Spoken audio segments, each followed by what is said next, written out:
Welcome everyone. Welcome to the ESA webinar series. This is our last one for now, and we'll take a break over the summer. We'll be back in the fall. So we thought we'd end with something fun. So we have our good friend Brian Keating back, and Brian and I will be spending, it's probably going to be a little bit more than an hour. We got a lot to cover.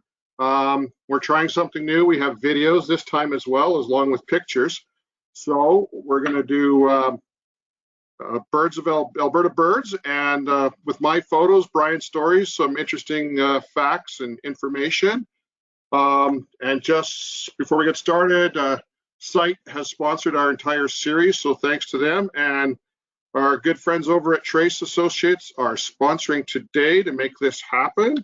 So I'm going to turn it over to Brian to start, and then we'll go from there. And a reminder that the webinar recording will be available afterwards on our webinar site at esa.org/webinars. So Brian, we'll turn it over to you. You can give us a little preamble of what we're going to do today. Well, thanks, Joe. I just wanted to just talk about the fact that birds have been a part of my life since I was 12 years old, when my mother noticed that I had an interest in nature, and she got me a secondhand pair of binoculars, which I have long since lost. But I have to say that my binoculars are the tool of choice wherever I go, and it's opened up the whole world in a sense. Binoculars allow you to see like a falcon, and it gives you a chance to see the twinkle in the eye of the robin on your front lawn, and those are experiences that I think are to be cherished. We live in a beautiful province that has so much to offer, and with our COVID restrictions on travel, what a pleasure to be able to focus on our own backyard, literally, and perhaps our province. I was just up in the Lesser Slave Lake area last week on a birding trip, and the week before I did a morning trip down to Frank Lake just south of Calgary, another very active birding location. And what a pleasure it is to get out there and explore. The opportunity to check birds out, it's sort of like a puzzle, and this complicated puzzle that you eventually get more and more familiar with. Eventually you know how the pieces fit together, but it's such a beautiful challenge to try to figure out what you're looking at or what you're hearing. The trick, of course, is to always be with your binoculars. And one of the ways that I figured out at a very early age how to do that is to carry the binoculars on your belt. I've got a little binocular pouch here, so when I'm out camping, even if I go to the outhouse, my binoculars are with me. I prop the door open, have a seat, and let nature perform in front of me. So binoculars, number one, most important tool. Now, Joe has picked up a camera to add to his binoculars, and that's what we're going to be experiencing now. Yes, thanks, Brian. And I'll add that until about 3 or 4 years ago, I could cared less about birds. Traveled with Brian multiple times, and all of a sudden, I'm a bird person. As Brian says, there's only 2 types of people, right, Brian? That's right. What are they? 2 types of people in the world, Joe. There are people who bird watch and those who will become bird watchers. There you go. The tools that I also add to my repertoire is I have on my phone a Merlin Bird ID, which you can take a photo of any bird you see, and it'll tell you 99% of the time what it is. And the other one is the eBird app to record your things and help citizen science, so that they can keep a track, and it creates a nice map around the world of the species of birds and where they're at. So first, rough estimates that current research puts the number of bird species in the world at 10,000, of which Canada has 685. And Alberta has 435 species, including 129 accidental or vagrants, the ones that you hear on the news that shouldn't be here but occasionally show up because they get their radar mixed up or they get blown off course. And we also have 8 introduced species into Alberta, and most birders don't like them. Yeah, there's definitely a negative relationship, especially with birds like starlings and house sparrows that have really taken over the landscape and have invaded and taken over hole nesting birds like bluebird boxes and so on. And there's approximately The estimate is somewhere between 200 and 400 billion birds in the world. The most common is our chicken wings, so that's 20 plus billion birds. And the rarest is the Madagascar pouchard duck, which is less than 50 in the wild. Yes, and the domestic chicken, of course, came from the jungle fowl of Asia.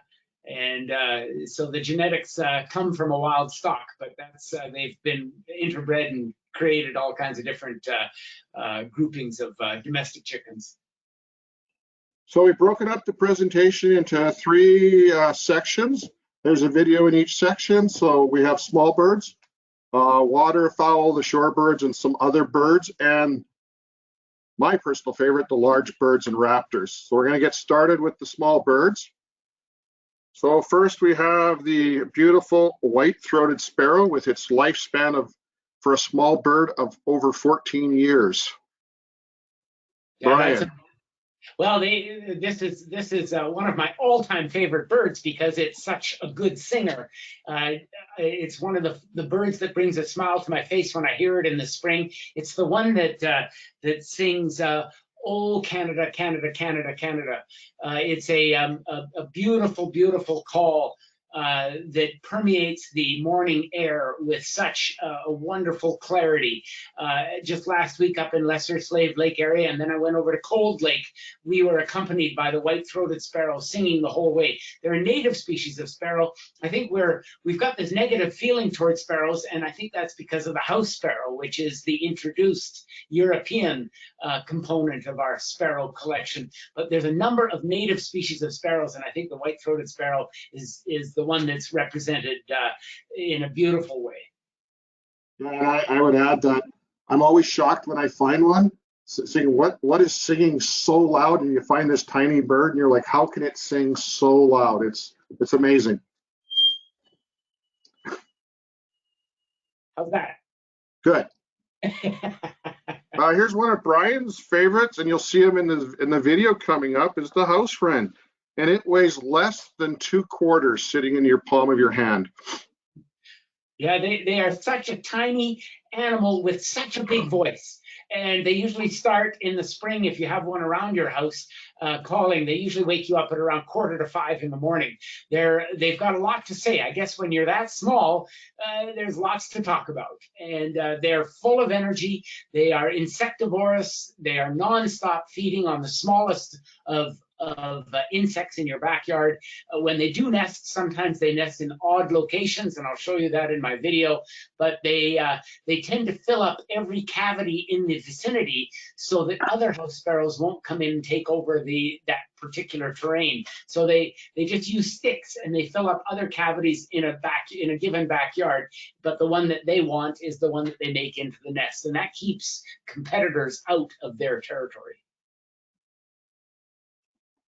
The Baltimore Oriole, which until probably, I don't know what, in the last 20 years has become more common in Alberta. It used to be more of an eastern bird, but it's made its way here, and you can see the photo.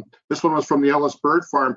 He's balancing, and if you look carefully, you can see the spider web, and he's waiting for somebody to come by for a snack.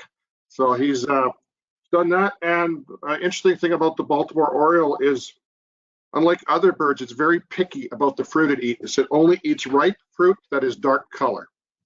Oh, and then on the other side, we have the American goldfinch, which is the strictest of vegetarians for birds.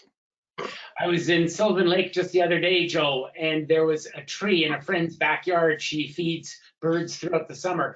The tree looked like a Christmas tree with American goldfinches as the ornaments. There was probably 15 American goldfinches. They are so brilliant, so yellow, so beautiful, and they have such a cheery voice. I hear them flying overhead often. Once you cue into their call, you really discover how abundant they are. When they are down towards the ground and you get a chance to see their color, it's pretty exceptional. A number of years ago, we had a big sunflower head in our backyard, and an American goldfinch was hanging on the sunflower head, plucking sunflower seeds out. And I swear the color of the goldfinch matched the colors of the the plant itself. It was just amazing. The sunflower petals were the same color as the American goldfinch. The Baltimore oriole is one of my all-time favorites. I spent a number of years out east. I spent from age 6 to age 17. I grew up on the East Coast, and we had good numbers of Baltimore orioles. That's where I first got to know them. They have such a beautiful liquid call. I ache for the sound of a Baltimore oriole in the spring. And I usually find them in the cottonwood trees along the edge of the Bow River when I'm biking early in the morning. I saw my first two maybe about 6 weeks ago when they first arrived back into Alberta, calling and singing from the treetops. Very special birds. They build a nest that's shaped like a teardrop that hangs from high branches. And so very, very creative nest that's very interesting. And now and again, you're lucky enough to come across one. Only ever seen one, so. I'm gonna leave these for you, the warbler family. There's so many different types of warblers, so I picked 3 that are kind of unique.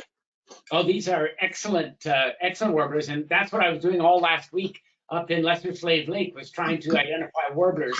I came across about a dozen species. If I was really good with my warbler calls, I probably would have identified another dozen after that. But we saw good numbers of yellow-rumped warblers, yellow warblers, and several orange-crowned warblers.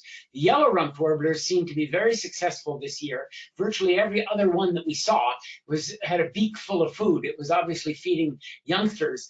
But I was talking to the head of the Boreal Forest Conservation Observatory up at Lesser Slave Lake, and she told me that this spring has been a bit of a catastrophic failure for most of the warblers because it's been so cold. When a female is sitting on the eggs, she eventually has to go and feed herself. Normally, she would just take off and feed for X number of minutes and then come back to the eggs, but the problem was the temperatures were so cold, the youngsters didn't survive. They're in the process right now, though, of double clutching. So they'll probably be very successful, but they had a rough start because of the cold spring. These birds are up against so much. Their migrations are long and arduous, and but they have so many challenges when they get here. The yellow warbler is one that I've heard as lately as a few minutes ago when I was out in my backyard. It's the one that sings sweet, sweet, sweet shredded wheat. And once you pick up on that song, you hear it everywhere you go in the right habitats. Fantastic. And the orange crown warbler, that's a tricky one because the orange crown is very hard to see. Usually you don't see it unless you're holding the bird in the hand. So a tricky bird, a very thin, wispy call, but once you pick up on the call, they're quite a common bird. The warbler group essentially represents a group of birds that are the real jewels of North America birds, and they nest mostly further north in the boreal forest. At least that's where the most species are, because Canada's good in the springtime with bugs, and that's what these guys need to survive. If nobody's seen a northern shrike, also known as the butcher bird, you need to find one and find what they do with their prey. We're talking about a bird that's the size of a sparrow, right? Yes, or maybe probably closer to the size of a robin, but yes, small. It's a wannabe hawk. That's what I call it. You'll see it hovering in the field, sitting on telephone wires, and it will catch its prey and then impale it on barbed wire fences and leave it there for everybody to see to remind them I'm in the neighborhood. And apparently, if you're a male logger-headed shrike, the thing to do is collect many insects and many mouse spits and hang them on the thorns of, let's say, a rose bush or a barbed wire fence, and it's there to attract the girls, because then the girls know that he's a good hunter. I actually witnessed a northern shrike take a mouse down in southern BC and decapitate it, and then hang the body on to a barbed wire fence. And it was the first time I had encountered a shrike that was feeding. They're remarkable. You can see the hooked bill on that bird is quite significant, and that's the best that they can do to approach what a bird of prey can do. And I believe inside their mouth, they have some kind of sharp tooth on the upper and lower bill, I was reading, that helps them with the decapitation process and impaling process. So they've evolved for a very special, unique living. Yeah, they're an amazing little predatory bird. Yeah, you're right. They're a little bigger than a sparrow, a little smaller than a robin. Yeah. The next bird you've probably heard. It's probably one of the only birds that actually calls its name. It Right says Phoebe, Phoebe, Phoebe. Yeah, and they were incredibly abundant up towards your neck of the woods, Joe, in Edmonton and north up into Lesser Slave. These birds consistently nest on man-made structures. So they'll nest on the tops of outside lighting structures or underneath an eave of a house. We saw quite a few nests. Saw quite a few phoebes last week, and all of them were feeding young. It looks like they're going to have a very successful year. And also, according to Cornell University, the phoebe was the first banded bird in North America in 1804 when Audubon attached a silver piece of thread to its foot, and he recorded it returning the next year. So that was our first banded bird.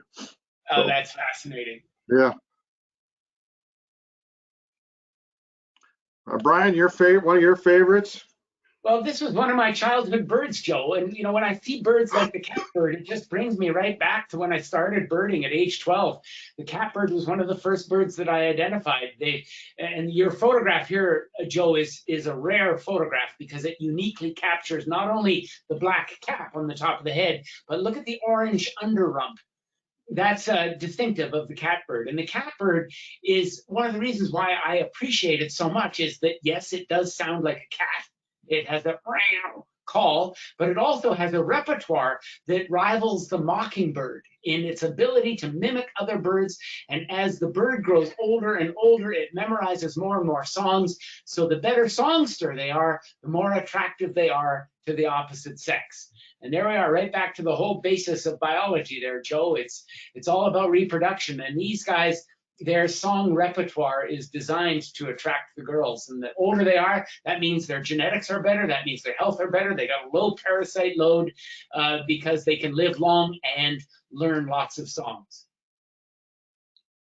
And the catbird is one of the mimic birds. One of the other mimic birds that'll surprise people is the beautiful Steller's jay.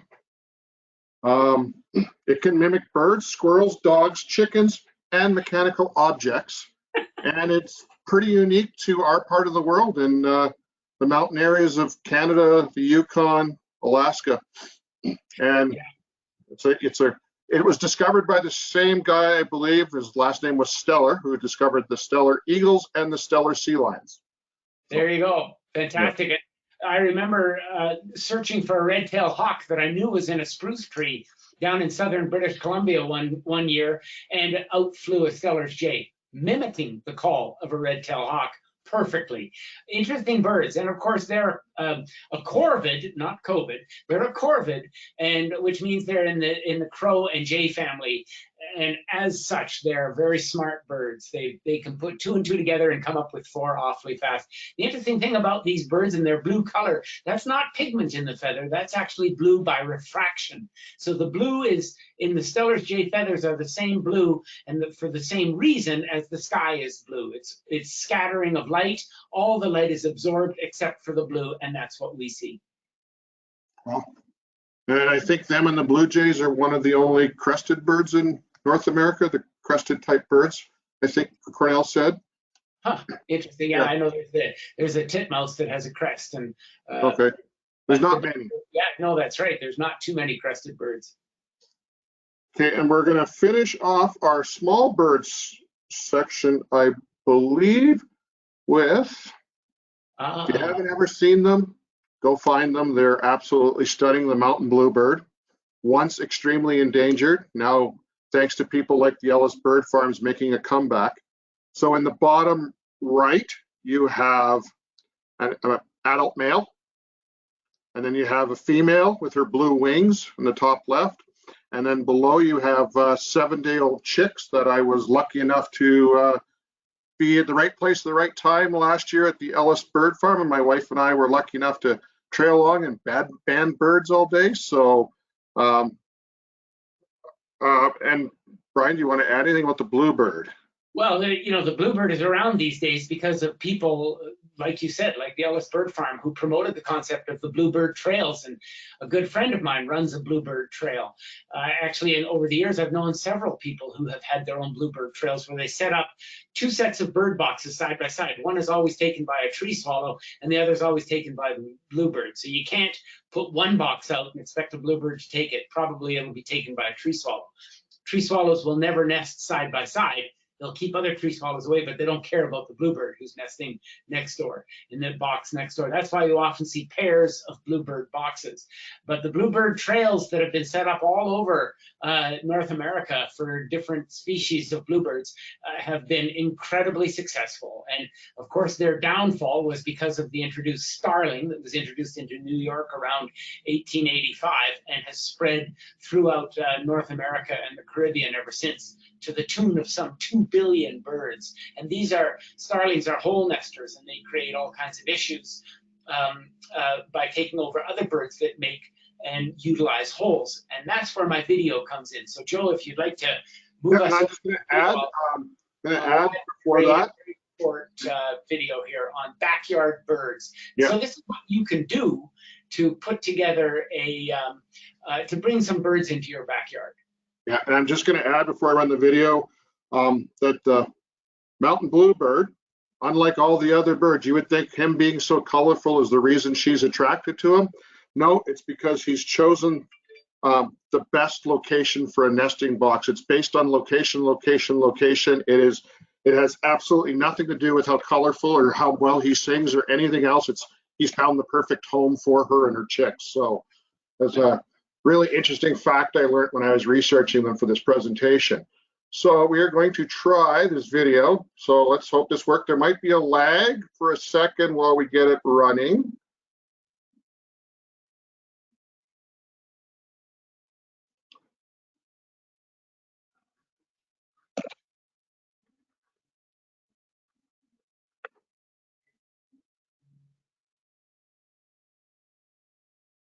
That's perfect. Okay, this is a unique situation where I put up a Malawi sun mask, a mask that I bought when I was overseas in Africa, and a wren started to take over right away. You can see it looks like the mask is chewing on a stick, but that's a wren trying to get an oversized stick through the mouth. Wrens aren't good with spatial understanding, I don't think. Eventually, the wren figured it out, built a nest inside, and I started to do some interesting photography here. You can see he's carrying a smaller stick right now, and he's holding onto the nostrils, and then he goes into the mouth with that stick. He built a beautiful little nest. You can see some of the sticks sticking out through the nose just above. I like to think of that as nose hairs in an old man. But here he is feeding now youngsters on the nest. And back in and out, it looked like my Malawi sun mask was spitting birds. And there he is carrying out a fecal sac. He's cleaning the nest, keeping it clean. So he goes in with an insect, feeds the youngster, gets a fecal sac, and leaves the nest. And the fecal sac is kind of nature's way of putting poop into a natural Ziploc bag to get to have the parents get rid of it. Now, flickers nest in my backyard too. This very nest box, this is the first year I put it up. As I'm speaking right now, right behind me, there's a flicker nest in the same box with probably a half dozen young. But this is the first year my box was used. And I filled it full of wood chips because the flickers like to excavate their hole, and this allows them to bond to the nesting box. So I filled it full of wood chips, and he started to go in, and right away he started chucking out wood chips, one after the other. So I put one in slow motion here, and you'll see how he's chucking these chips just like there, right there. Dunk, look at that. It was like a frisbee that he was throwing out, and he cleaned out the whole box to impress the girl. And there's the girl standing nearby, waiting for the male to go ahead and set up the nest. So here we are, going right inside, still flicking chips out. Eventually, they were sitting on about half dozen eggs, and I've been successful several summer seasons since, including this year. Now, my buddy Kevin, we noticed we had a video camera set up on an osprey nest platform, and I built that nest platform years earlier. I had NMAX come in and put in the pole for me. Then they put up a camera, and we noticed that garbage. garbage was collecting on the nest because the osprey will pick up human garbage and deposit debris as part of the nest building structure. And we were worried that the wind was going to blow some of this garbage, like that black plastic bag, onto the eggs and suffocate the eggs. So we did a cleanup detail job. And you can see we even picked up a child's mitt up on the nest. It was unbelievable. Okay, we're done. So the osprey was just nervously hovering up above. Good job, Kevin. A good operation, smooth. Good operation, smooth. Right, I'd love to see the hair of this kid. So we found all kinds of stuff in that nest. But what a pleasure it was to see success. And this year I put up a nest box down at the end of my yard, and I had a golden-eye duck take up the nest box. She's on the nest as we speak. And so every year something new happens, and it's quite exciting. I'll show you another one later on, Joe. Yeah, speaking of golden eyes, I'll have to send you something that we found yesterday in one of the Kestrel boxes. I'll leave that as a surprise for now. Okay. So next up, we have waterfowl and shorebirds and others. As Brian once told me, there's 3 types of birds in the world. There are little birds, big birds, and ducks. So here we go. Everybody has a favorite duck. This is my favorite. I call them the little tank. They're a small duck with the most, if you ever get to see one, they have so much personality. I think they must have modeled Donald Duck after this, because this guy is Mr. Personality. Yeah, the ruddy duck is amazing, and often they're very approachable. They have this wonderful display, and Joe, you captured it so well with this photograph. The males put on this display for the girls. You can see his tail is straight up. He does this wonderful little series of pumping noises with his face and his neck, and he does a little spurt, doesn't he, Joe, with his feet? Yep. And then he blows bubbles. Yeah, little bubbles. That's right. It really is a remarkable bird. You know, Alberta is blessed with an array of nesting habitat for ducks, and the duck speciation is really quite remarkable.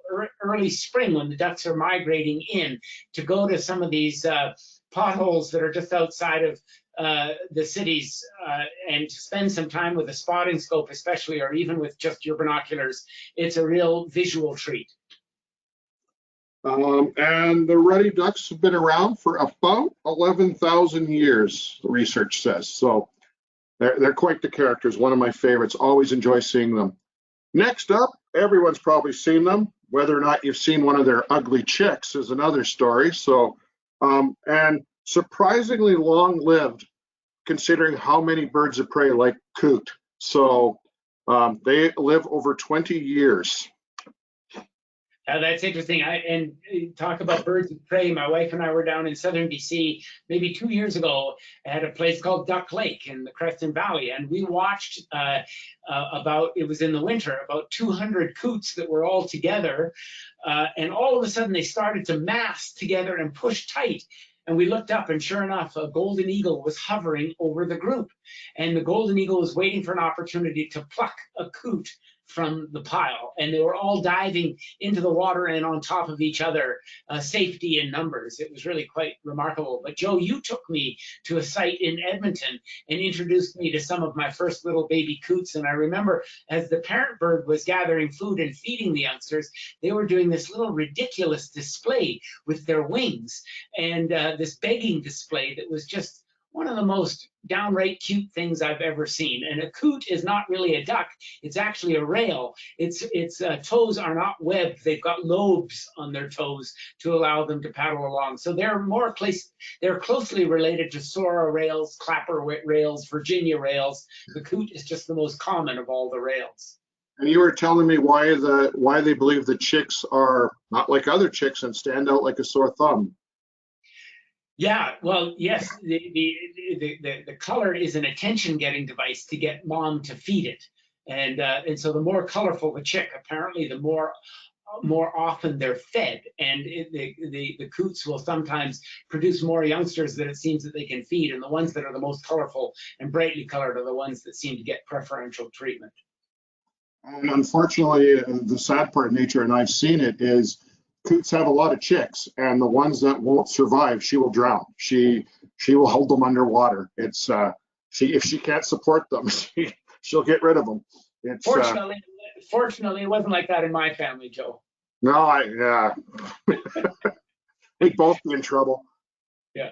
So next is the hooded merganser, a rare sight. I don't rarely see them. They hunt underwater by sight and can change the refractive properties of their eyes so they can see better underwater. That is a cool adaptation. Yeah, and they're a predatory bird too. They feed on aquatic insects and fish. A friend of mine managed to get a photograph of a hooded merganser this spring on the Bow River eating a crayfish. And crayfish have only appeared on the Bow River in the last few years. They've been introduced from the Beaver River area up to the east of Edmonton, Joe. And the crayfish now is common in the Bow River waters. And apparently the hooded mergansers are loving it. They're feeding on that new invertebrate opportunity. The hooded merganser, we see them in Calgary in spring migration. There still are hooded mergansers around, I'm sure, but we had a good year this year for hooded mergansers, and I think they're one of my favorite. They've got a bill that is covered in these little ridges on the inside that help them hold the fish that they catch, or the it's like a swordfish, sawfish bone. Yeah, same with most of the merganser family. Yeah, that's right. Next is the common merganser and her family. She carries them on her back. I think she's one of the birds that is prettier than the male. It's with her punk rock hairdo and her bright beak, and she's quite the character. Yeah, I call the female the Phyllis Diller hairdo bird. Fantastic. And Joe, that's an incredible photograph that you've managed there to get those youngsters on the back. It's such an endearing behavior with the red-necked grebes, and I know you have a picture of one coming up. It's been suggested that the mergansers and the grebes use their backs as an artificial nest. Or a mobile nest to allow their youngsters to get up and rest as they maneuver around. Mergansers are common. I think I've seen more this year than I've seen in most years. They're hole nesting birds, so they nest up in the trees. They produce an awful lot of young. And so when conditions are good, the mergansers do well. Next we have the grebes. The grebes that you can mainly, you'll find them in Alberta. Top left, the white guy with the beady red eyes is the western grebe. The right one is the redneck grebe, or as I call him, the Alberta grebe, and her little chick on the back. And once again, you'll see the bright red spots next to the eyes. The hungrier the bird is, it's been reported, and I pretty much can verify that if the chick's hungry, those are red. She goes from chick to chick and looks at them. If they're brighter color, she feeds the one with the brightest color first. She goes to the hungriest one first. I have video from last year watching an egg hatch, and within an hour, the chick was on the back of mom. It had managed to get enough energy to crawl onto mom's back and hide in under her feathers to keep warm. The evil looking underneath that, eared grebe, and then next to that is the horn grebe. If you don't know, the interesting thing about all the grebes is you'll watch them feed feathers to their chicks, and they'll eat feathers themselves, and it's to line their stomachs and create a plug. And that plug is then somehow the stomach wraps it around the bones of the fish they eat, so it doesn't rip their intestines when they have to go to the bathroom. So you'll see them right away, right at young, feeding their chicks downy feathers to line their stomachs. It's one of those crazy adaptations of nature.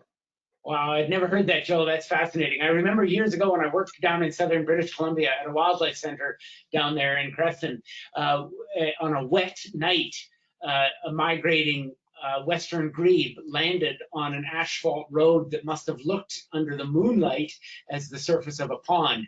Their legs are located so far back that they need, like a loon, they need to run across the surface of the water to get airborne. So they have to take off from a water environment. big enough to allow them to get airborne. And this western grebe landed on the asphalt under the moonlight on the wet asphalt, and it was unable to take off. And we came across it and picked it up and kept it till the next day and then released it in the pond. But I'll never forget holding that bird and looking into those blood red eyes. These are stunning birds that we take for granted, but they're unique and highly adapted for their insect and fish eating capabilities.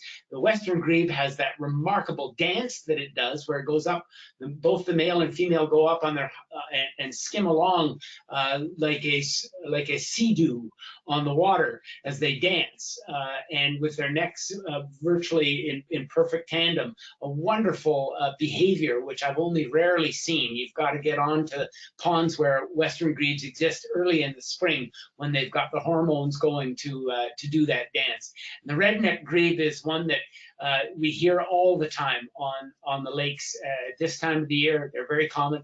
And the other two grebes, the eared and the horned grebe, I've often seen in roadside ditches, right beside the gravel roads of our prairies. Yeah.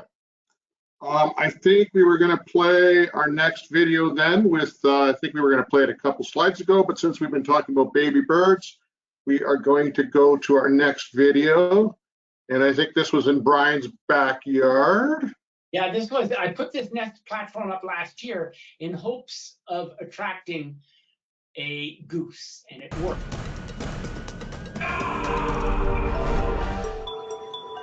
Yes, this was just a few weeks ago, Joe. After 29 days of incubation, 3 of the 4 eggs hatched. And these little platforms, I just happened to be working in my office where I'm sitting right now, and I had my bathroom window open, and I heard the excited calls from the adult ducks. And I ran over, and there it was. I grabbed my video camera, and there she is. Now, only 1 egg failed to hatch. And you can see it right there. You can see one that's been hatched, but one is whole right beneath her. And I think she was waiting here hoping it would hatch. It never did. I believe that it either wasn't fertilized or it died when 2 nights in a row we went down to -9 before she started to sit on the eggs. She obviously lays a clutch like all waterfowl do. They lay all the eggs first before they sit on them because they want to have simultaneous hatching. And that way she can get them all safely away. So watching these little ducklings, I only had about an hour to videotape this before they left the nest, and you can see how this little guy is climbing under for some warmth. Joe, you got some beautiful photographs of other birds with this, that grebe you just showed now, but to watch them go underneath. And then I was lucky enough to get the final check. You can see what they just bail off. That was 10 vertical feet at first. They just walked right off. Mom got a little nervous about what's going on. Slid down the male was down on the ground waiting for the 3rd one to arrive. And there it is, joined by number 3. Now you can see the male is limping. And this was quite interesting because right from the start, the male had a broken leg. I believe it's probably a compound fracture of the femur. And yet he stuck with the whole nesting process, defending the nest when he needed to. You can see there, he was waiting on the ground for the youngsters to come. There's mom, looking healthy. These are the babies just minutes after they left the nest. And feeding on some of the vegetation. It didn't take them long. They started working their way towards the river right away. As they went, they started sampling the grass. So that's the chicks' first opportunity to eat in their whole life. And then finally, oh, you can hear a falcon in the background. That was the local neighborhood bird. And watch the babies. Look at this. All the way down, head over tea kettle, falling, and I put it in slow motion here just to show you a close up. Just these little birds. What a rude start for tonight. And they're sitting there a little disoriented, but nonetheless they're almost down in the water, encouraging them to come. Here she is. And there's their very first taste. Very first.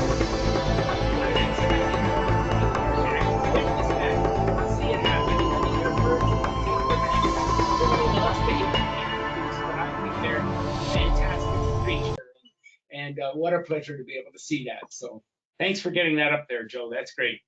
You're welcome. Next is the Forster's tern. A lot of people see them, think they're called the common tern, and as I was talking with Brian, I finally figured out how to tell the difference. So the Forster's tern, which is I think more common than the common tern, has the black tip. The other one doesn't have a black tip on its beak. Yeah, the common tern has a blood red bill all the way down, and so does the Arctic tern too. So, but we don't here in our province of Alberta, we don't have the Arctic tern. So it's when I see terns, I just assume common terns.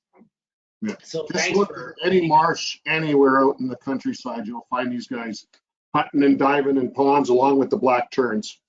Yeah, they're amazing, actually. And terns in general are amazing. Their bodies are so sleek. They've got a very large wing to body ratio, so that they have a very buoyant flight, a very efficient flight. Of course, everybody's heard about the Arctic tern. It sees more daylight hours than any bird in the world because it migrates from the Arctic all the way to the Antarctic.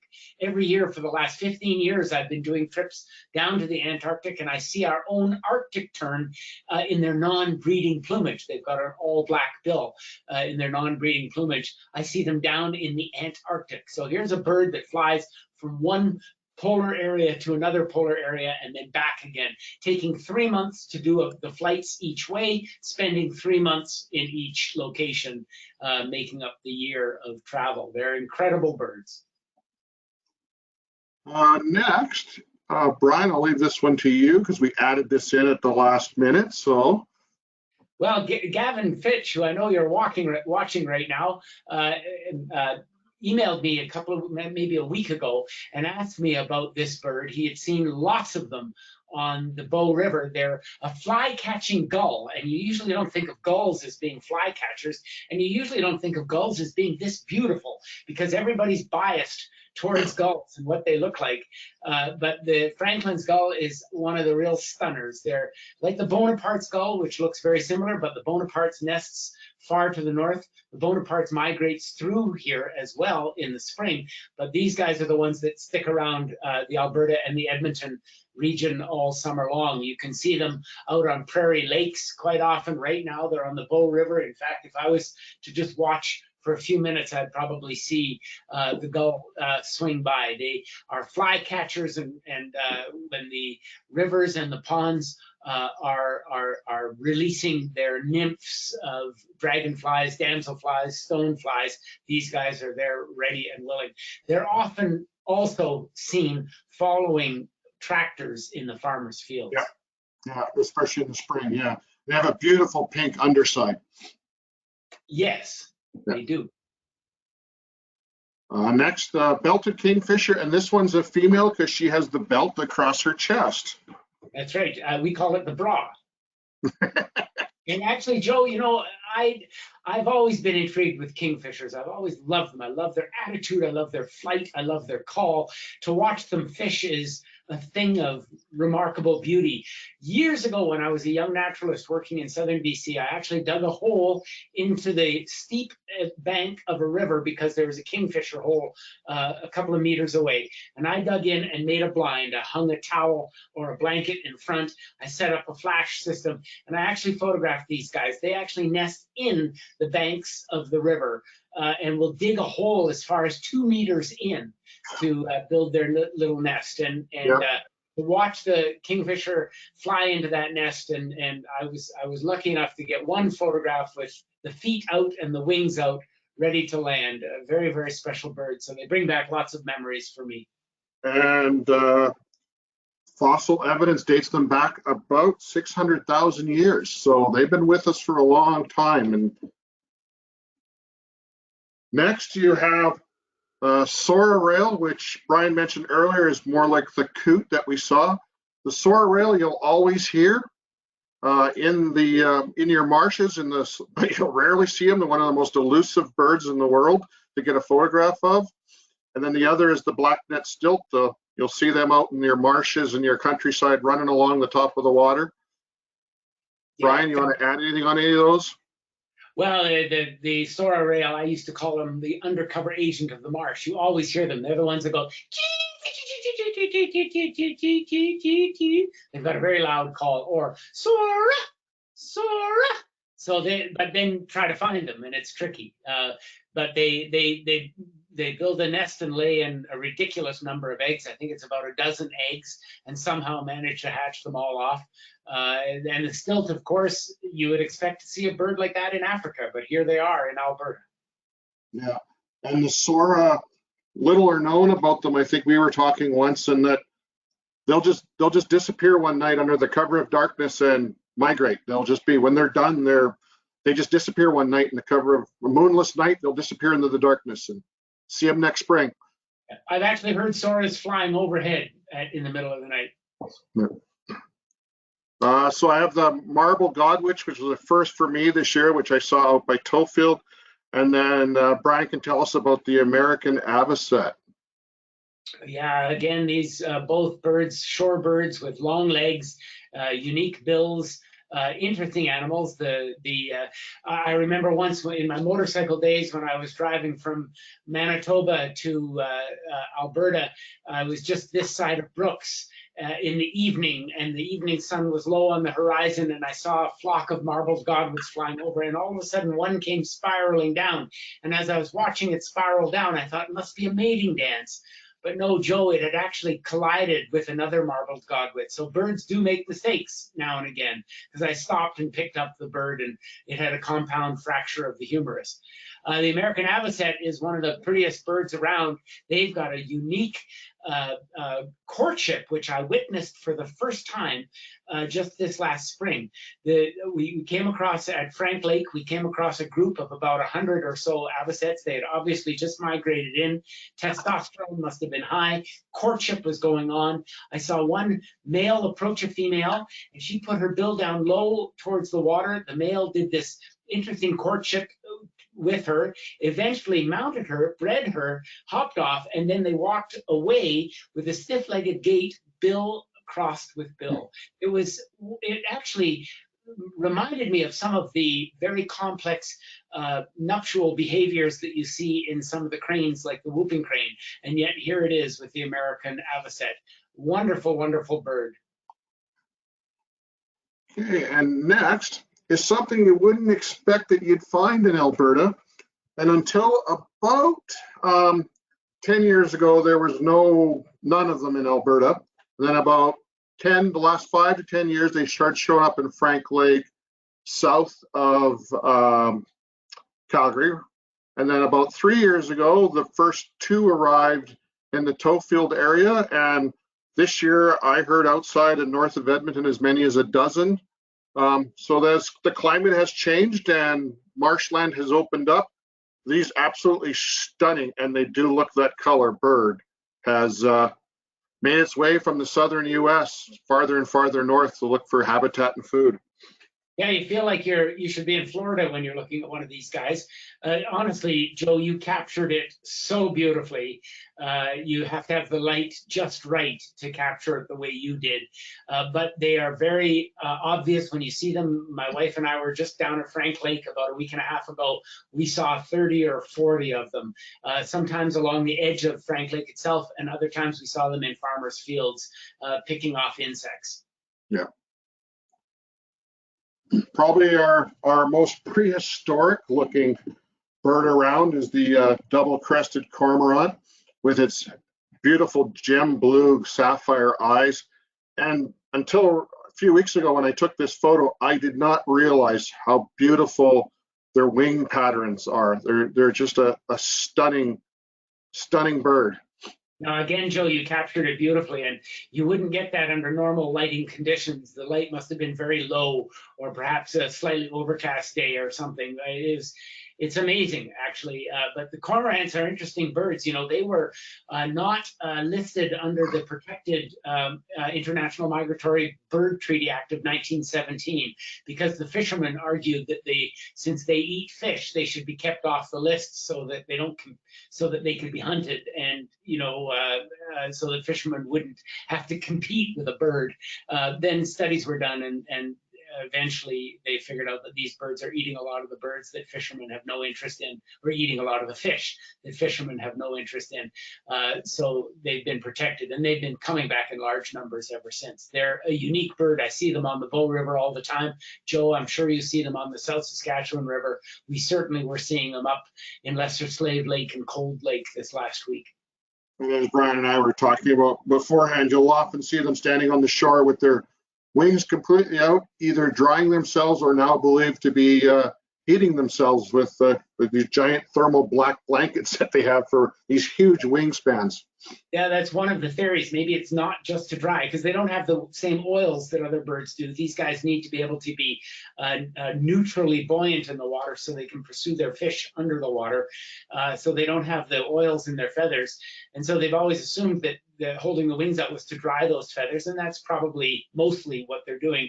But some theories have been put forward that maybe those wings are used as solar collectors to help warm the bird up.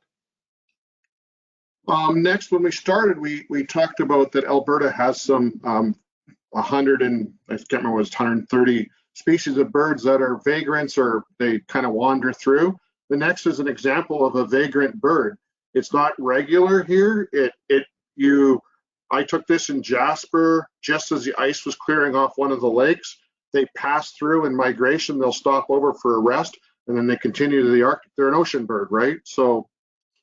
Yeah, these are a deep sea or a deep water diver bird. They feed on crustaceans and such, and you see them usually on the west coast. So to see one in Alberta, that was a good sighting, Joe, and good for you for capturing it. I've seen white-winged scoters in places like Elkwater. There are several different species of scoters, but we don't very often see them in Alberta, that's for sure. Yeah, and this is a male, if anyone's curious. So we're going to go on to our last subject. I know we're going long, but hopefully you don't mind. We've got large birds and the raptors. So everybody's seen a great blue heron, an absolutely stunningly giant, tall bird who will eat almost anything that they can get in that bill. Yeah, you know, Joe, there's a friend of mine in British Columbia who's been studying great blue heron rookeries for decades, and she has been watching just over 40 rookeries since, for the last 30 or 35 years. And what she's found is that as the bald eagle population has grown and come back from low numbers, it's actually negatively affected the great blue heron population, because bald eagles now will often set up a nest close to a heron rookery. And whenever the bald eagle feels like having some takeout chicken, it flies next door and helps itself to a chick. And that's created quite a problem. Some of the rookeries haven't produced a successful chick for quite a number of years. Next is the fascinating sandhill crane. I have been lucky the last 2 or 3 years to be in the right place at the right time. Usually just as the snow's clearing off the land, they'll start arriving by the thousands around the Forestburg, Hanna area. You drive and you'll find them, and they're doing their mating dances. They're preparing. They do their mating dances, and then they continue they feed up on what grain's left on the fields, and then they head north to have their young, and they're absolutely a fascinating bird to watch. It's unfortunate that we think we should hunt them now in this province. I can't imagine they'd be good eating. But I don't know if you want to add anything about the crane before we go on to the next video. Well, actually, I'll just start by saying that the sandhill crane is just one of the most stunning Alberta birds. And Joe, you live in part of the province where you have fairly easy access to seeing good numbers of them during their migration. I was in Waterton last year, and there's a couple of nesting pair down just on this side of Waterton, just in the foothills. And it's very exciting to see them. They're a beautiful bird. Now, years ago, I was wanting to see whooping cranes, and I was in Saskatchewan, and I went to Last Mountain Lake north of Regina to look for whooping cranes, and we were looking for populations of sandhills, scanning hundreds of sandhill, thousands of sandhill cranes to look for that one white bird. And here's the video I want to show you that relates to that. Ever since I was ever since I was a young bird watcher, I've wanted to see whooping cranes. And when I started working at the Calgary Zoo, it was very exciting that we started into the breeding of whooping cranes. So this is Alan Schultz. He's now long retired, but he's the guy that set up our crane dominiums, as we like to call it. They were 10 crane pens, and this is a profit margin in the whooping crane world. And they're being raised by volunteers dressed in sheets that look like a whooping crane costume.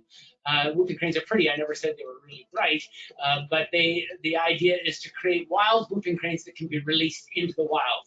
And we were part of that program that started years ago when I used to work at the zoo.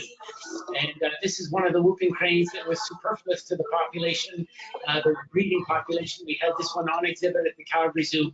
South of the Calgary Zoo, we had 20 whooping cranes in 10 pens. And I had the opportunity to go to a place in Florida a number of years ago where we had just started releasing whooping cranes into the wild. And I found a pair in the wild. And this is the first whooping crane that I had ever seen in the wild, which is a bird watcher's dream. These are birds that have been captive raised but released. You can see there was a radio transmitter on the leg of that bird, and there's colored collars on the legs so that they can be identified from a distance. Volunteers would follow the whooping cranes and chase them up into trees every night so that they wouldn't be eaten by bobcats. They had to be actually taught to develop an anti-predator strategy. But this is on a lake in Florida that is known for its bass fishing near Orlando. And scientists said that whooping cranes would never get along with any people, but here's the exact proof that they can get along. Look at the two fishermen in the background. There they are standing fishing for bass, and right in the foreground is one of the rarest birds in the world, and these guys don't even notice. But check out what the guy in the boat is doing.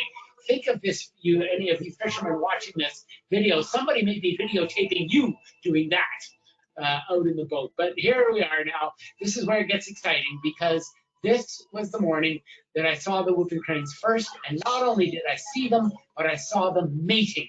And I'm going to show you that video now. Joe, I guess we could say that we're going to be ending this whole show with a bit of a bang here. These whooping cranes coming together, and look at this. I'm going to now just be quiet, and I'm going to let you watch in this magical moments.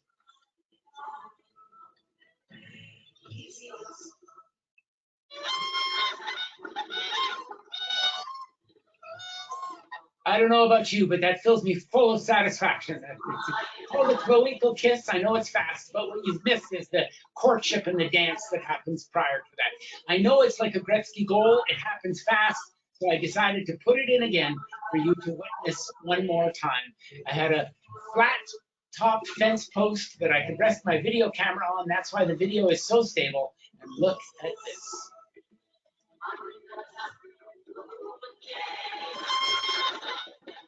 Now, for those of you taking notes, that's called a post-copulation nuptial pair bonding call.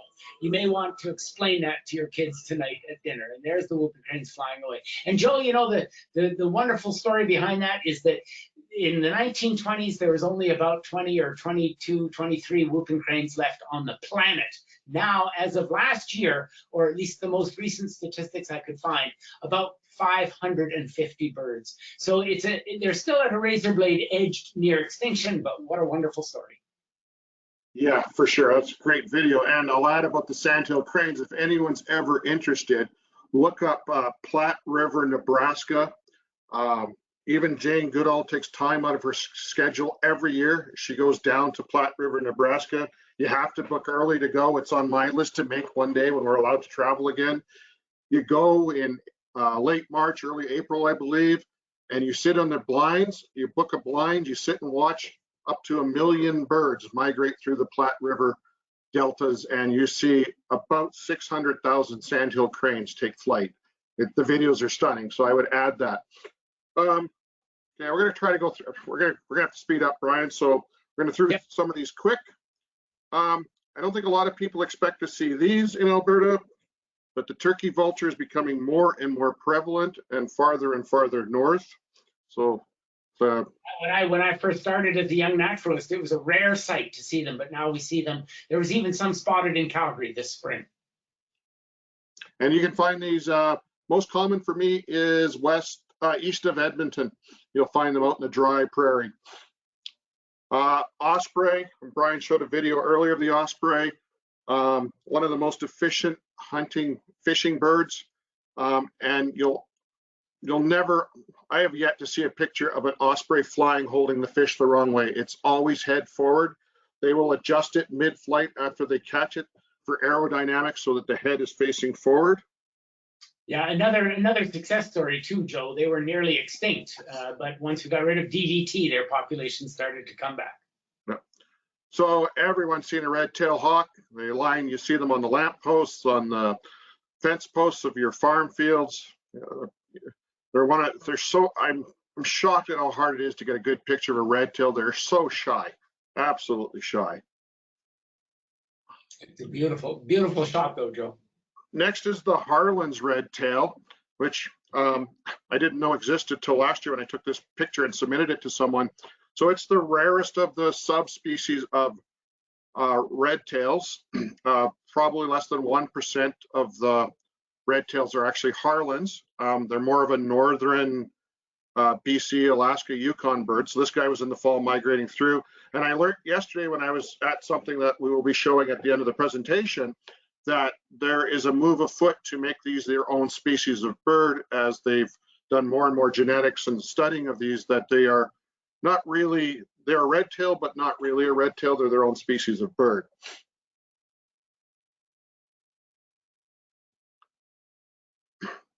Rough-legged, you'll often heard them called a roughie. The beautiful Swainson's hawk. Fabulous photo, Joe. Bald eagle.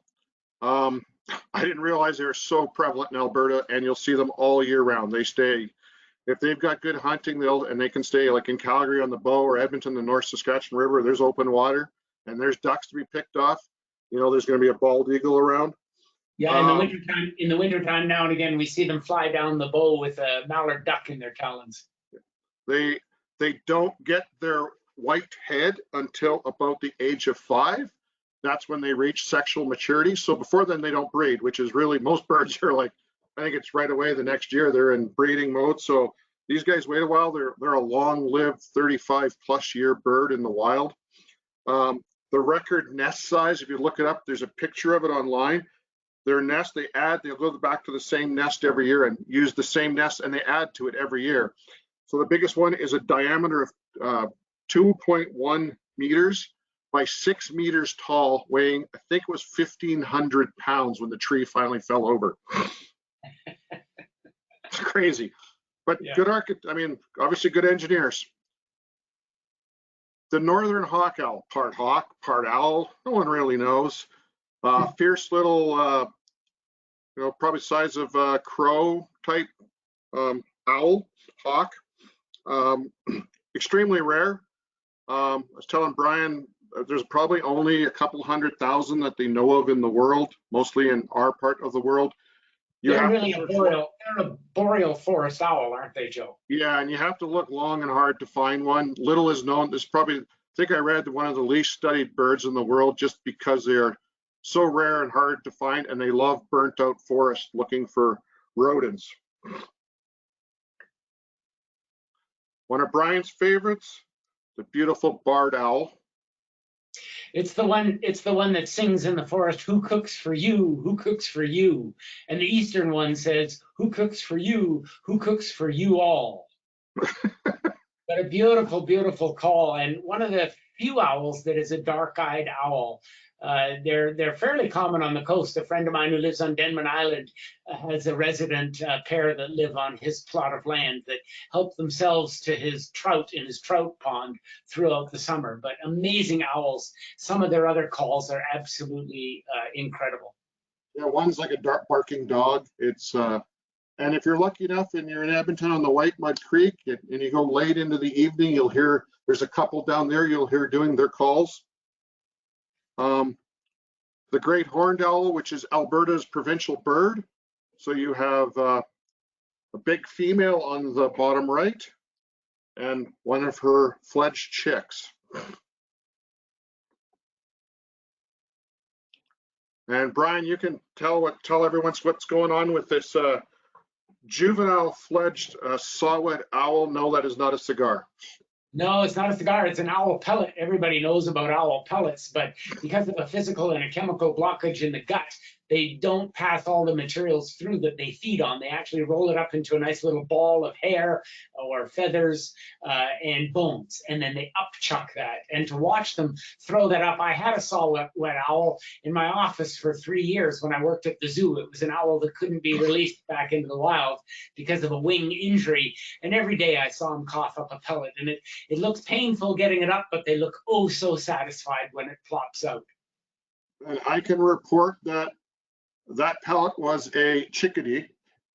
Oh, very good. We opened it up after to see what was in it, and it was a chickadee, or what was left of a chickadee. The beautiful short-eared owl with its racing stripes. My best luck is Wetaskiwin area, Toefield area.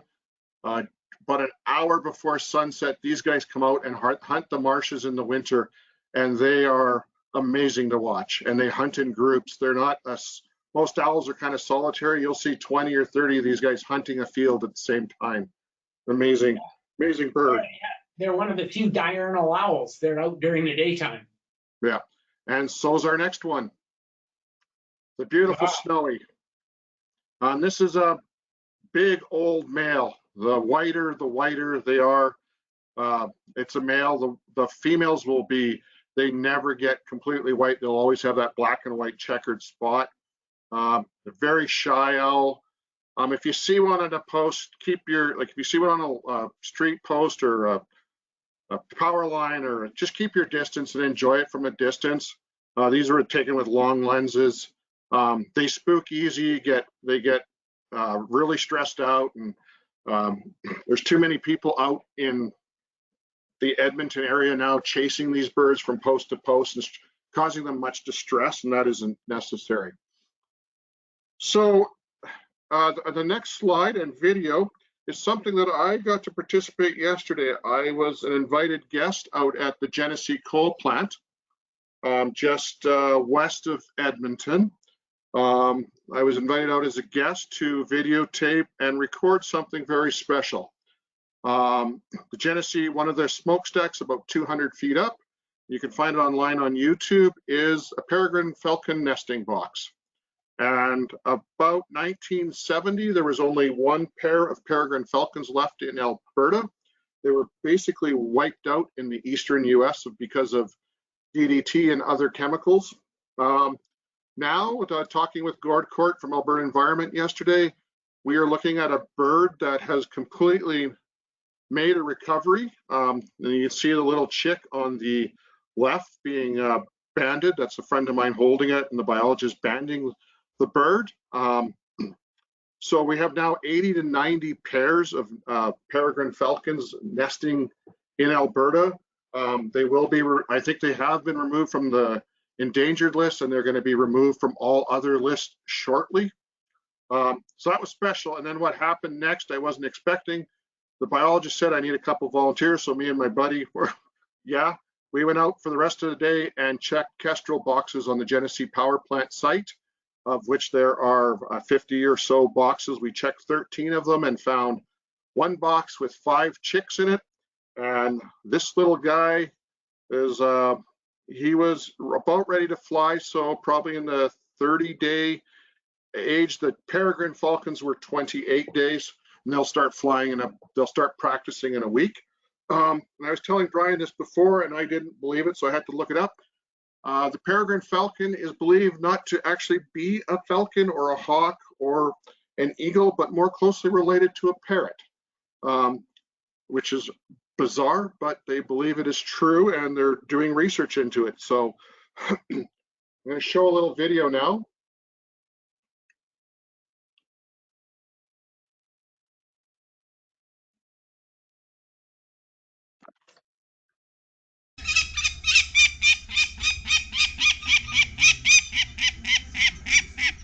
So that's the chick, and their talons are very sharp, being banded.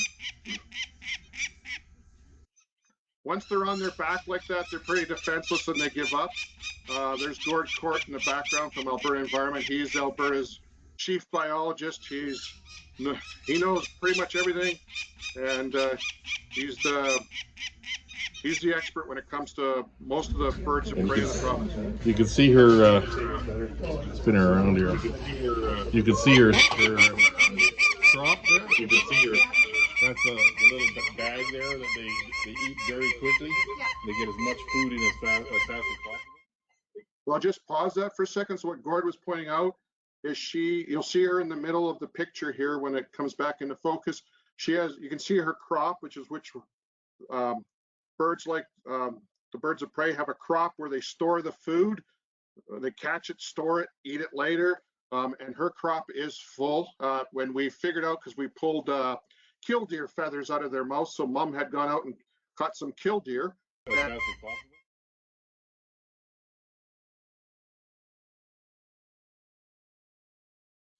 And also, when they molt their feathers, they start with number 4 right here, and it goes in 2 different directions.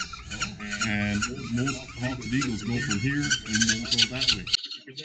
So what Gord was explaining there was why it's more closely related to a parrot, not just because of the beak and some other things, but hawks and eagles and owls molt their flight feathers from about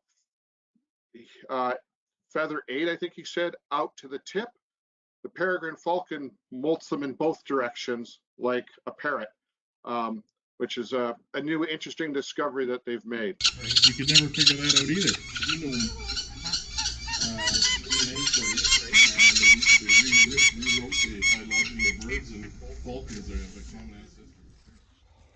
And there's a American kestrel, about the size of a robin, fierce little bird, and pretty helpless when they're on their back. He doesn't know what to do. And the numbers are down considerably over the years. Yeah. Really. Yeah.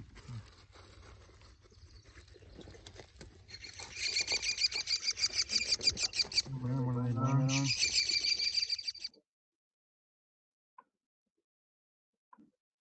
So did you want to add anything about the peregrines or the kestrels, Brian?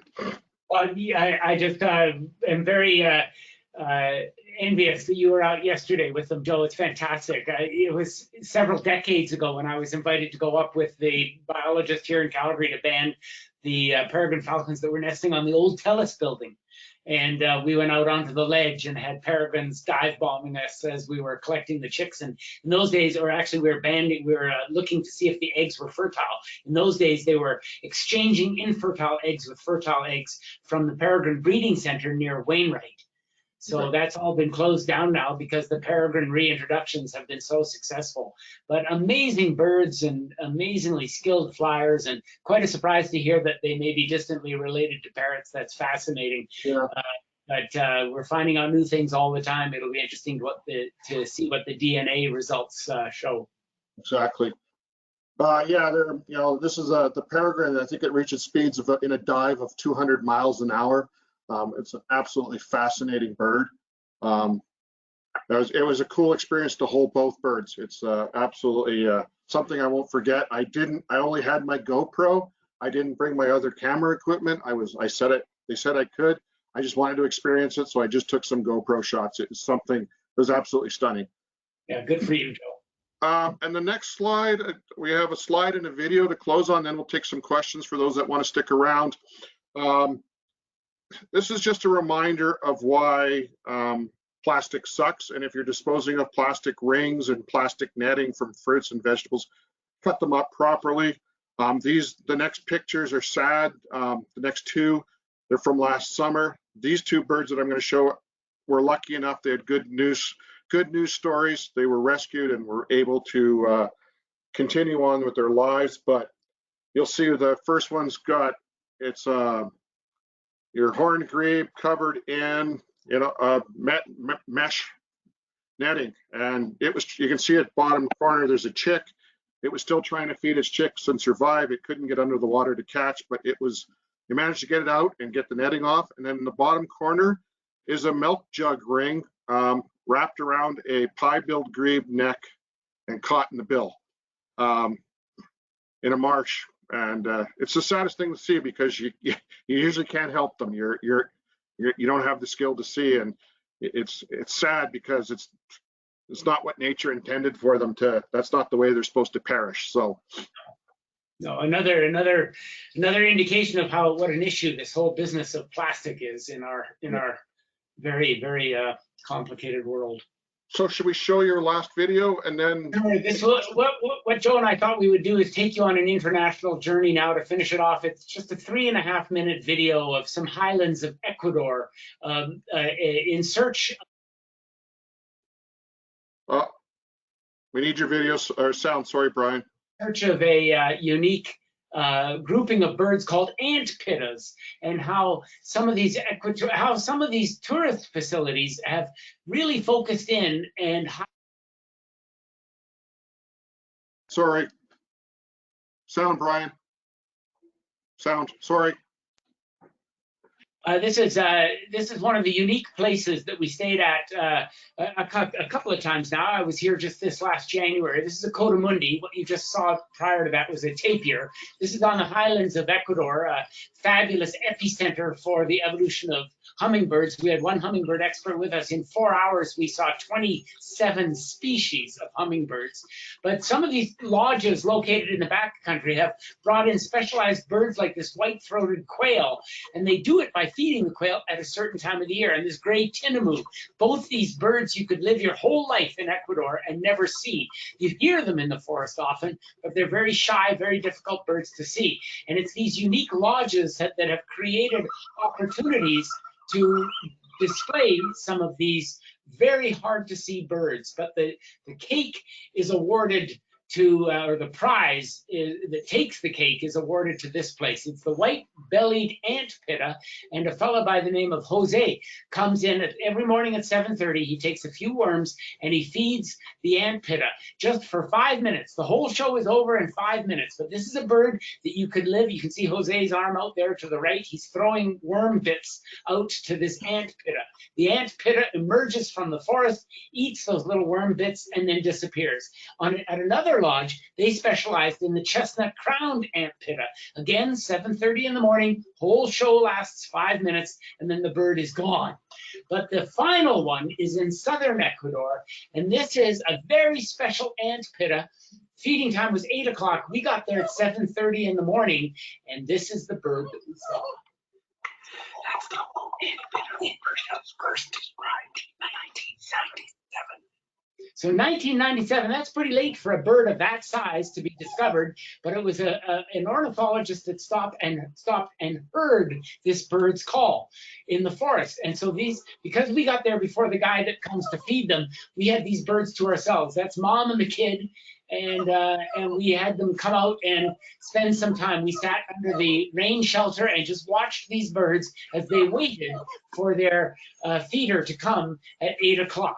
And now the feeding only affects their behavior for 5 minutes every morning, and that's it. The birds are off feeding in the wild after that, but they've trained them to come for this protein burst, giving us an opportunity to see birds that you normally would never see. I mean, here's a bird first discovered in 1996, the Hokotoko ant pitta, named after his call, Hokotoko.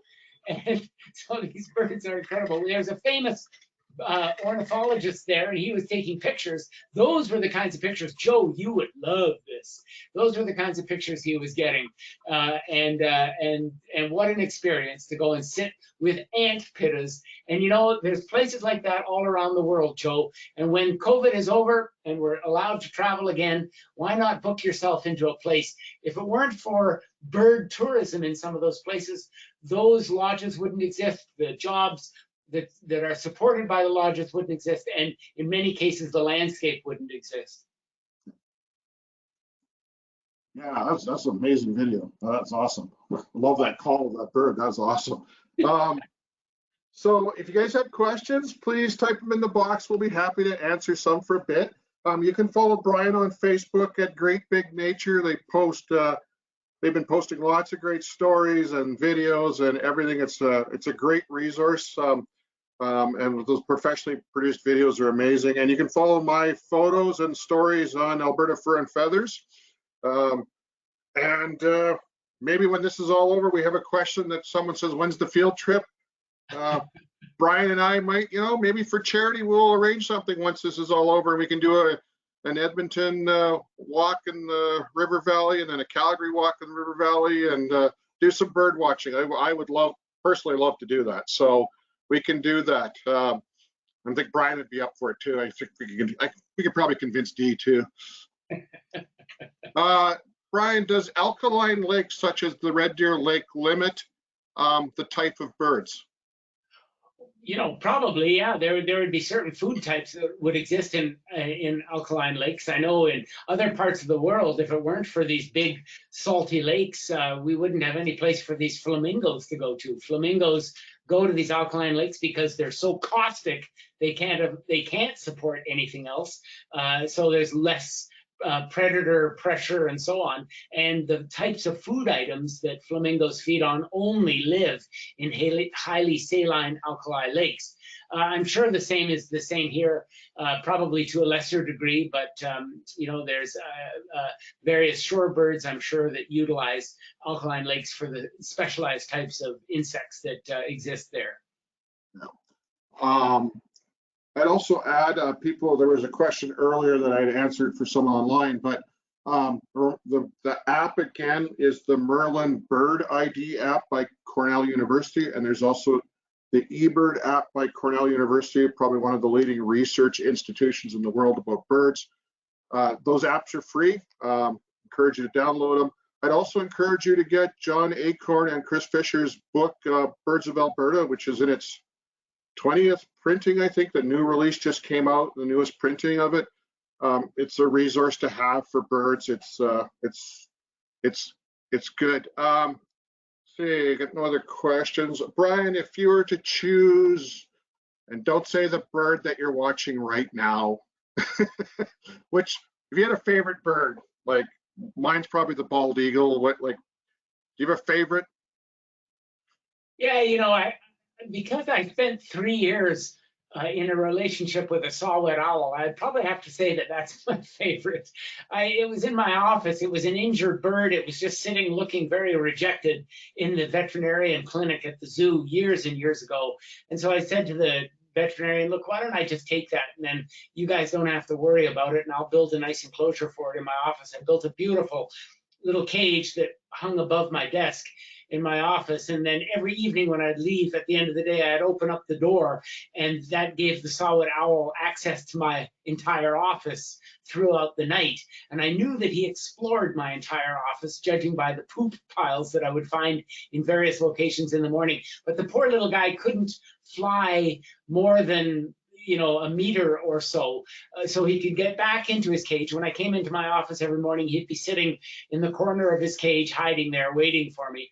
And every evening I would feed him a little chick that we humanely killed, that we would access from chicken producing factories. And I would put the chick in his nest, in his nesting box, or in his roosting box, and it would always be gone in the morning. And then after a few weeks, my office started to smell kind of funny. And I checked behind the bookshelf, and I found a stash of half-eaten chicks. So he was storing them for a rainy day, I guess, because he couldn't eat them all every evening. But a wonderful, wonderful bird to have. I got to know the cute little bird. Remember, these saw-whet owls are only about, well, you could fit them. I could stuff it into the glass. He wouldn't like it, but I could do it. The little downward pressure, I could keep them in there. That's how small they are. Unique little birds. And they can have up to 7 chicks at the same time. We saw 3, and right now in Sylvan Lake, there's a group, a mom with 5, and they're all the same size as her. It's like, I don't know how that's possible, but someone said, Brian, there's a shorebird observatory in southwest Saskatchewan off Highway 1 that is remarkable due to its alkaline lake. Oh, very good. Something for us to go explore. Yeah, you bet. No, I don't know of that one. That's very good. I was just in Saskatchewan last year at the Grasslands National Park. and some of the bird watching down there. I was there in June of last year. It was absolutely spectacular. That was a place I hadn't been back to for about 30 years too. So it was great to get back there. Again, the Birds of Alberta is probably your best book for identifying raptors. Is there another book on raptors, or that's probably the best one for these parts? The apps that I mentioned will help you as well, definitely, because all you have to do is take a picture of them and it'll tell you what it is. The difference between a raven and a crow when flying. My rule of thumb is if it's in the winter, it's a raven. If it's in the summer, it's a crow. Because the ravens are. Yeah, ravens are obviously bigger. They've got a slower wing beat. They've got a big round boat tail. But yeah, it can be confusing at times. And if they're stationary and you can see them up close, the raven's bill is more curved, has hair on it, and their beak is longer than the width of their head. So that's, and they're big. Brian, I have a comment here from Craig Vatcher, who says, your canoe trip presentation that we did earlier in the spring inspired my son and I to do an overnight canoe run on the Red Deer River June 4th. Saw so many amazing birds. Thank you. Oh my gosh, that is fantastic. We were successful. Is the perfect place because there's so many bridge crossings. You can make a good weekend trip that's reasonable in length. But as I warned before, make them shorter rather than longer so you have more time to stop and play. Okay. Do you have any advice for someone looking to gain more professional bird-related experience? Yeah, there's naturalist groups in Edmonton and in Calgary. That's where when I first moved to Calgary, when I was 17 years old, I didn't have a license to drive a car, so I wanted to get out and about and look for birds. So I joined the Calgary Field Naturalists, and their name has changed since. It's the Calgary Naturalist Society, I think, something like that. But anyway, I was with the Calgary Field Naturalists for years, and it gave me access to people that were a lot smarter than me and people that knew where the good birds were. So I would highly recommend something like that. Yeah, and the Edmonton Nature Club is one. Check the Edmonton Nature Club, when we are allowed to do it again, had monthly bird walks with people, and they bring in experts and stuff.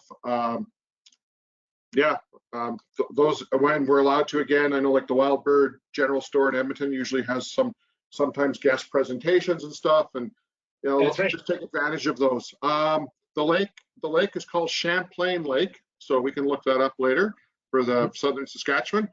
Someone else said there's another good app called BirdNet. It's for Android, and it also identifies bird calls, which would help me because I can't figure that out. Bird nest ID resources. That is a tricky one. A lot of people don't like to explain where bird nests are. There's a lot of gray areas around that, and so I don't think I'll even touch that one because Migratory Bird Act and a whole bunch of things. Disturbing nests is getting too common. Brian, can you tell us the time of year we can look for loggerhead shrike versus the northern shrike near Calgary? No, I don't know. I've not, I saw a shrike this spring, actually, just probably 2 months ago. I was out birding. Ponds were still frozen, but most of the snow had melted off, and we had some very good sightings of the northern shrike. But, it's been years since I've seen a loggerhead shrike. Yeah, I don't think they're that common, are they? Up these ways. If I remember right, look it up on the distribution map, but I think they're more of a south and eastern bird, the loggerhead shrike. That was the bird. I knew the loggerhead shrike when I grew up in out east, but out here I think it's mostly the northern shrike. But I'd have to check the range map. You don't see them very often. No. You've got to be lucky to see them. But check out those robin-sized birds perched in the tops of bare branch trees in the spring before the trees leaf out. That's the easiest time to see them. I saw the ones I've seen were in the winter on telephone poles, hovering in the late winter when spring's coming, and they're hovering in the fields. Someone said they've seen shrikes around Strathmore. That's good to know. Yeah. there's a comment here from Stacy that she says she's now excited to go identify birds now to fall. Stacy, I would encourage you, don't stop in the fall. The winter, a whole different set of birds arrive. And if you're in, I can't remember if you're in Edmonton or Calgary, but like the White Mud Creek in Edmonton, there are 4 or 5 species of woodpeckers that you will find in the White Mud Creek in Edmonton. The chickadees, the nuthatches, it's like a shift change, and you get a completely different set of birds. Not as many, but it's still fun to go out and explore. And the chickadees are usually so friendly and happy in the winter that they'll eat out of the palm of your hand. So and the nuthatches will too. So it's good. I think that's it for questions from everyone. So thank you again. I'm going to post this video both on our webinar things, and I think I'll post it on YouTube if that's okay with Brian, and we'll share it far and wide. And if anyone has any questions, you can contact me directly, and if I can't answer it, I'll send it on to Brian. Be happy to share locations of some of my favorite spots around Alberta that I visit regularly when I have time off or in the evenings to go look for birds and just get away from nature. There's nothing more pleasant than sitting in the ditch with your car parked, sitting in the ditch, listening to the birds and watching the birds do their thing. So, Brian, you want to add anything? Yeah, in the middle of a Canadian winter, I long for that time, that third week in May, when I'm out there camping, hopefully waking up in the tent in the morning at 4:30 in the morning and having the birds singing a meter away from my ear. There's nothing quite like it. Yeah, bird watching is so much fun, and it just opens up another layer of interest in our outings that we do, whether we're hiking in the mountains or canoeing in the Prairie River. There's to be able to cue into what's going on around us just makes life that much more rich. Yeah, true, especially at times like this. So Here. Again, everyone, thank you. Thank you so much, Brian, for doing this and giving us your time today. Really appreciate it. It means a lot. We'll make it up to you later, somewhere down the road when we can have conferences again. To everyone, have a great summer. Let's all stay safe and get through this as quick as possible so that we can return to some kind of new normal. So enjoy your summer and stay safe. Thank you again, everybody. Bye-bye.